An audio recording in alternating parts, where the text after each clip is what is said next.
The Chicago Bulls take their first loss of the season, and make no mistake about it, this isn't about just the officiating or the ref calls. This is about finding your identity. On today's episode, we're going to talk about why it's important that the Bulls went through this and how they can get back to their identity. We're going to talk about all that and more right after this.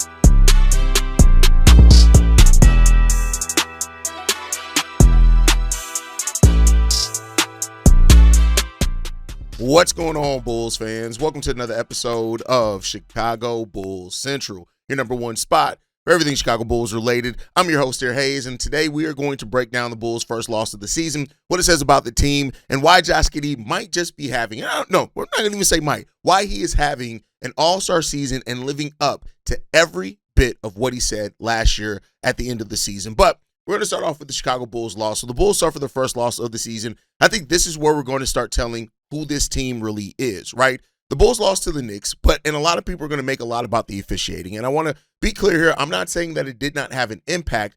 I'm just saying that there are other things that I think that the Bulls were they're in control of night in and night out that they didn't take care of. The officiating it is what it is, right? The Bulls only got half of the amount of free throws that the New York Knicks got in that game. And when you look at how the final score shook down, I'm not mad at anybody's like, well, the free throw discrepancy is why the Bulls lost this game. I'm not mad at you if that's your opinion. I like to look at things kind of outside of just that, right? The way that I look at it, and I do this with every sport that I cover, I do this with the Bears, I do this in college football and everything, is that, yes, there are going to be nights where you run into bad officiating. There's just is. The officiating isn't always going to go in your way, and as much as I'm sure the NBA would like to say the officiating is even, it's just not all the time, right? But that does not mean that you can't do things that are in your control that can help kind of overcome that a little bit, right? And the Bulls lost their energy down the stretch. And I'm not saying that I blame them for losing their energy or changing their mindset or things like that, but if you are a team that is going to be this playoff team and things like that, you got to kind of need to learn how to overcome that a little bit, right? Now, I want to get into the nitty-gritty of this one. The Bulls, and the thing that was in the Bulls' control that I felt they stopped doing in this game was they stopped attacking the paint, and they started playing the New York Knicks game. The Bulls had a disproportionate amount of threes comparative to their overall shot selection, and in the second half of the game, they really got away from what has been Bulls basketball, and that is attacking the paint. Now, again, I can understand that people are going to be like, but hey, so you expect them to keep attacking the paint when it went this way against the New York Knicks and the officiating just wasn't being called there. And again, like I said, I can understand all that when we get into that. But I think just looking at this one, man, the Bulls got to get it together. The Bulls so far in the season, I just want to be clear here, between the paint and the restricted area for this team, about 55% of their offense is coming from the paint and the restricted area. Only 27% of the team's overall shooting is coming from above the break threes, and another 12% from corner threes. So that's a total of 39%. Yesterday for the Chicago Bulls, the Bulls shot almost 41% from three-point range between above the break threes and corner threes. So the shot selection did change a lot. They got to get back to who they are, and they got to get back to attacking the paint, putting that pressure on. But again, we were missing one of our best, as far as penetrators, as well as Ayo Dosunmu. We were missing him. And I think one thing that you saw in this game as well was, where Coby White can help. But we'll get into that more in a minute. Now, I do want to give credit to the Bulls here. I don't want to say all the bad. The Bulls matched, they played the Knicks game, and for what it's worth, they basically matched the Knicks in efficiency overall from the field, and they only got outscored by 3 3-pointers out on the perimeter. So the 3-point discrepancy accounted for a total of 9 points that went in the favor of the New York Knicks. The free throws were a big thing. But again, I think that the Bulls, their lack of attacking the paint as that game went on, that's really something that doomed them. Once you start playing the other team's game and you're losing, then it's kind of difficult to overcome that. Now, there are going to be times where the Bulls do have to change up the way that they play. I think when this roster is fully healthy, that you will see them be able to vary that up a little bit more, right? But in this game, it just came down to, the Bulls not really getting into that paint. And then on top of that, where I said that the Bulls could definitely use Coby White, you saw the Bulls have multiple low-volume shooters out there. Trey Jones, Patrick Williams, Isaac Okoro, these are guys that are low-volume shooters. Now, the percentage that they shoot at has been pretty decent on the season because we've been a really efficient offense. But if you don't look at this game and you don't see where, for example, Trey Jones was passing up shots that Coby White would take and probably make as well, that really makes a difference in this game as well. Coby's ability to get a bucket outside the flow of the offense is something that every team that's a true playoff team has. The Bulls don't want to be a heavy isolation team. I want to be clear there. But there's not a single team in this league that doesn't have isolation sets and doesn't have a player, especially if they're a really good team, that doesn't have a player that can score out of isolation when needed the most. And that's what Coby White hopefully is going to bring to this team, right? So you have that. You have Tyrese Maxey on the Philadelphia 76ers. You have Giannis Antetokounmpo on the Milwaukee Bucks. The Houston Rockets went out and got Kevin Durant to be that isolation scorer when they needed it because, they needed somebody who can score outside of that. The Detroit Pistons had that in Jaden Ivey when he was healthy. I think that's why you see some of their struggles and them, had to catch a different rhythm. They're now 4-2 on the season, right? The Cleveland Cavaliers, they have Donovan Mitchell and Darius Garland that can go to that. The Miami Heat, they have Tyler Hero that can go to that, and now Norman Powell. So you need those guys that can score outside. When things slow down and the game gets tough, you need that guy who can go out there and get you a bucket, whether it's isolation or otherwise. You need that. I think another way that Coby White helps the team is the fact that he just adds to what the Bulls do. Those low-volume scores, having a lot of those guys out there at one time, it impacts it. So when you have guys that are more aggressive and take more shots in Josh Giddey, Modest Buzelis, Coby White, Ayo Dosunmu, Nikola Vucevic, those are the guys that are the engine of your offense. The team framework defensively is what really helps this team be able to, be the team that we've seen them be at times, but you need those guys out there. And, it just goes to show, like, offense is still it. I get defense wins championships, and that is an adage for a reason, right? But you still need offense to win your games. And you got to win games to get to where you need to go. And so, the Bulls being efficient offensively overall in the season like they have been is great, right? And again, no taking away from that. The Bulls are still top 5 in offensive efficiency. After last night, they dropped to 9th in defensive efficiency. That happens when you give up the amount of threes and free throws and, over 120 points. That's going to happen, right? But I think, you need the offense. It has to be in tandem. And that's what we see from this Bulls team based off last night's loss. You got to do that. And I think they will. And speaking of Coby White as well, Coby White is slated to be reevaluated, or was slated to be reevaluated today. And hopefully we get some word on what's going on with Coby. Don't be surprised, though, if Coby's reevaluated and they ultimately come out and say that Coby's still going to miss a little bit more time. Ayo being day-to-day, let's hope that it doesn't extend and that he's able to get on the court on Tuesday against Philly. I think that's going to be really important.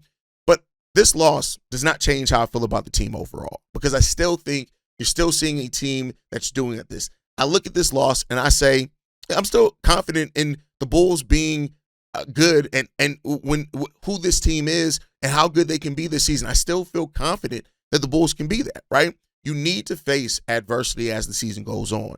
And I think how you respond to that, you're going to have different times of different adversity as the season goes on. And how you respond to that is a big part. So far, and I think people overlook this, so far one of the ways that the Bulls have faced adversity to start off this year has been the injuries. Like injuries to Coby White and Zach Collins. I think, with how good the Bulls have played and how people have tried to blame this or say that we wouldn't have been able to go on this winning streak with Coby, people forget that is a nice amount of adversity that this team has had to face just to start off their season.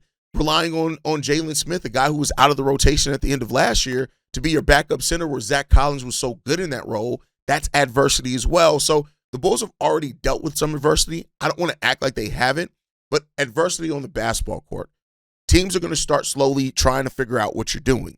And that's why, unless you have a superstar, you usually can't do the same thing for the entirety of the year. You're going to have to ebb and flow. You're going to have to grow as a team. And I think part of this team's growth this season is going to be maintain your defensive identity that you've shown at the start of the season, but find a way to refine your offense. And I think Coby White coming back, the tear that Josh Giddey's on, we'll talk a little bit more about that in a second, is going to help do that as well. And, like there is eventually a reason why bench players are bench players. And it's not to say that they still don't have an amazing impact on the game, but the next man up mentality sometimes gets you out of your way, because sometimes next man up, you don't have somebody who can replicate a skill set.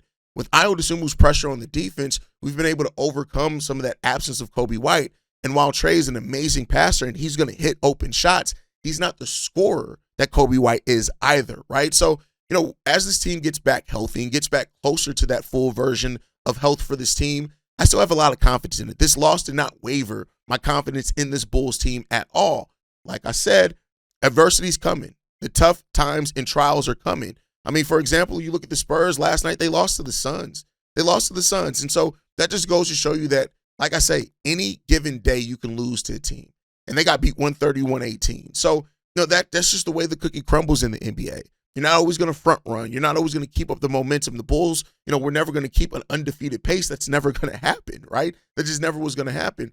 And so when you look up of the upcoming slate of games for the Chicago Bulls, they have 3 games over the remainder of this week. We got Philly on Tuesday, then we have Milwaukee on Friday, and then Cleveland on Saturday. So that's what the Bulls have on the docket next week, and those are all going to be big games. Philly is playing really good to start off the season. The Milwaukee Bucks are always going to be a tough matchup for the Bulls. And the Cleveland Cavaliers, I don't care how their season started, they're still, as of right now, the best team in the Eastern Conference. And then you come out of that, and the week after that, you face San Antonio, Detroit. Now, you got Utah in that as well. Utah's actually starting off the season pretty well, actually, I think, when you look all at it. But then you got Denver and Portland, another 2 games. The next 8 games for the Bulls are really, really important. And so, we'll see how the Bulls shake out of that. There's 6 games in. Over the next 8, they're going to come out of that with 14 games in, and then I think you got enough of a sample size. And if the Bulls still stay at above 500 at that point in time, the people that doubt the team are going to be the people that doubt the team. So, it just is what it is there, man. So we'll see how this Bulls team continues to respond and react. I think that this loss was needed, right? You need a loss in there to see how your team responds. And now we get to see how Billy Donovan, this coaching staff, these players, they go back to the drawing board. Do you maintain that edge that you had, or do you now start losing it? I feel pretty safe in saying they're going to maintain it. And we'll see how that success rate builds off that. But, we'll see where the Bulls go with it. But let me know what you guys feel on that down below. But I do want to talk about and single out one Bull. Josh Giddey is looking like he's going to be having a special season for the Chicago Bulls, right? Josh Giddey ended last season in the season-ending press conference, and he said that the way that he finished that season on that almost triple-double run where he averaged, 20 points, 10 rebounds, and like 9.8 assists, basically triple-double to finish that season. He said that is the player that he's more like, and that's who he's going to be more like in a Chicago Bulls uniform. And so far this season, he ain't never lied. I mean, 23 points per game, 12 rebounds. Last night, 23 points, 12 rebounds, 12 assists, 3 steals last night for Josh Giddey. On the season, he's back to averaging a near triple-double, 22 points, 9 rebounds, 8.7 assists, and he's having the best shooting splits of his career so far. So when I said the other day that an all-star season is loading for Josh Giddey, I feel that an all-star season is loading for Josh Giddey. Josh Giddey is who he said he was. And for a team that is still trying to forge a consistent identity and show the Bulls fans and everything who they are, you need a lot of that from Josh Giddey. So listen, Josh is who he said he was. Right now, Josh Giddey, we have a positive 3.3 point differential when Josh Giddey is on the court. And I talk a lot about point differential because to me, point differential, and you can go and fact check me on this. When you look at the end of season standings, and if you filter it by point differential, that usually maintains. That usually is about 90% of how the standings end up figuring out is off point differential. Not just win percentage, but point differential. How you beat your team, how you beat teams, and how much you're beating those teams by. The Bulls right now are playing with a 5.4 point differential. That will put them in the pace of being a 60-win team. Now, I'm not expecting them to keep that up, but if they do, great. But overall, this team is just playing really solidly, and Josh Giddey has been at the forefront of that. Last night, he was one of the few Bulls that was playing with energy throughout the whole game, even after the Bulls got out to a 20-plus point deficit. And I think that says a lot about Josh Giddey and how he's growing not only as, the point guard of this team, but taking on more of a leadership role with this team as things go on as well. Again, I'm going to keep saying it. Josh Giddey is who he said he was. And I got to appreciate that because the dude ain't never lied. And he's coming here, and for all the doubt and hate and whatever you want to call it that he got this offseason, Josh Giddey's just coming here and played really good basketball and been the player that we need him to be. And he's grown in a lot of areas. The best shooting splits of his career, like I said, growing as an off-ball player, growing as a player that when he's put in isolation is getting to his spots, is getting to the free throw line a lot more as well for the Chicago Bulls team. All things that I had on my board on what I wanted to see Josh Giddey grow in this season. Josh Giddey's doing it. And, for anybody who is mad at hearing that, you got to check what your priorities are here. Josh Giddey's balling out right now, man. And to me, you got to love to see it. You got to love to see it. Turnovers are still a thing for him at times, and we'll see that. He's getting to the free throw line 6 times per game, which is really good. So let's see what the rest of the season has in store for Josh Giddey. But so far, Josh Giddey's lived up to exactly what he said he wanted to do when the season ended last year. And got to give the young man credit for that. All right, with that said, let's go ahead and move into the mailbag for today. You guys know I like to go into the mailbag, a little bit of overflow. We got a lot of voicemails I wasn't able to get to last week.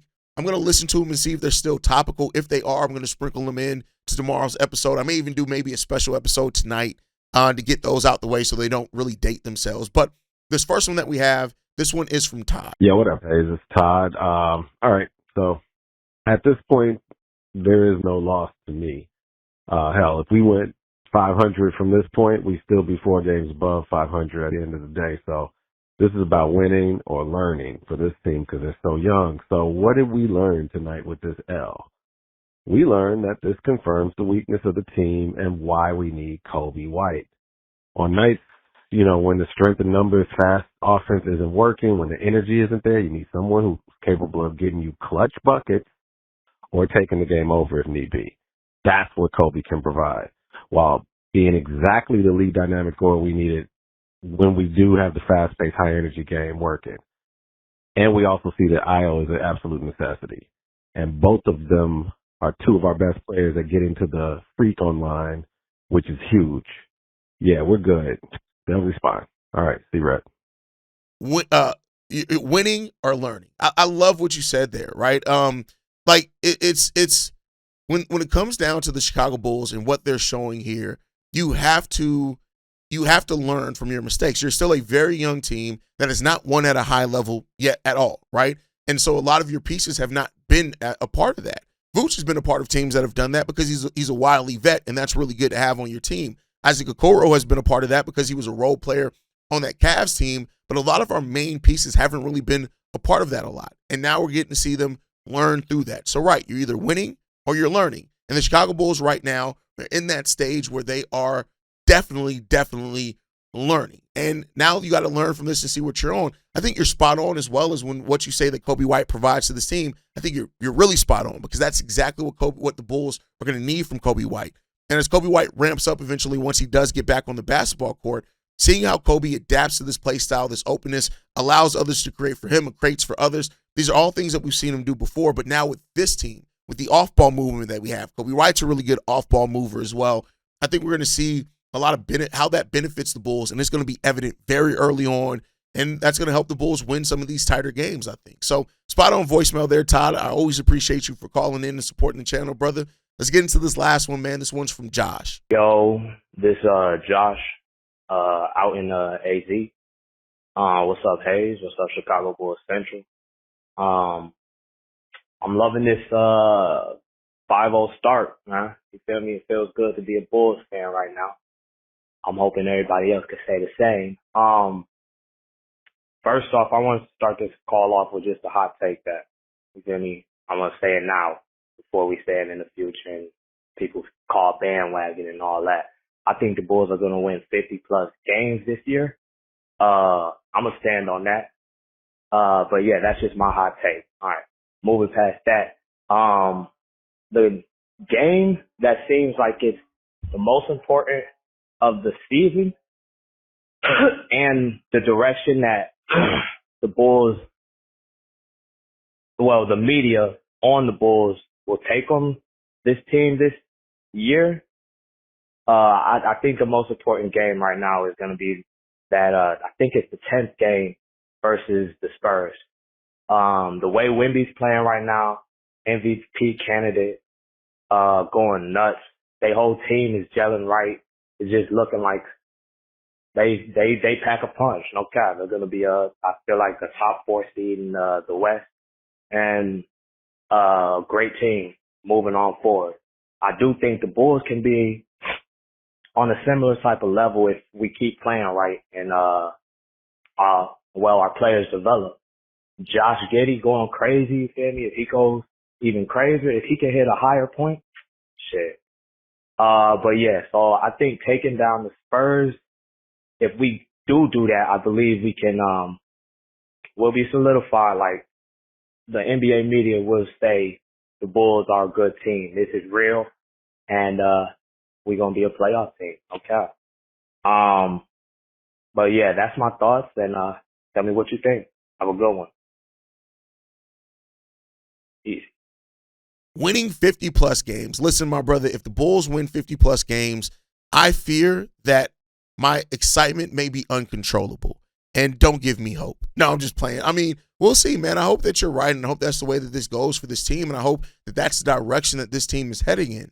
I think you're spot on as well about the matchup with the Spurs. This is going to be – the Spurs are another team that are deep. They play to the strengths of that roster as well.